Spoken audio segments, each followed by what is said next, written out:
Бојкот на изборите се до поништување на срамната одлука од страна на Вишиот управен суд и итно одземање на втората концесија, најавија екоактивистите од Струмица.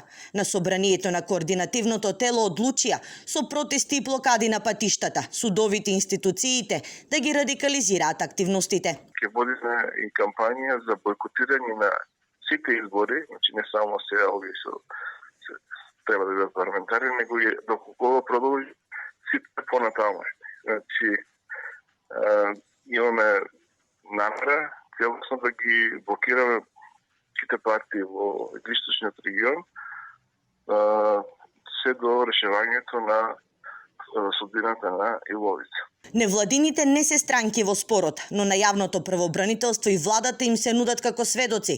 На располагање ќе им дадат документи и клучни детали околу соработката на Евромакс со државните институции. Сакаме комплетно да ја прекинеме таа постапка, да се врати во фазата во која што претходно беше, односно да остане концесијата одземена. Активистите обвинија дека во матните игри на компанијата Евромакс се замешани генералниот секретар на владата и заменик министерот за економија, кои претходно нуделе адвокатски услуги на истата компанија.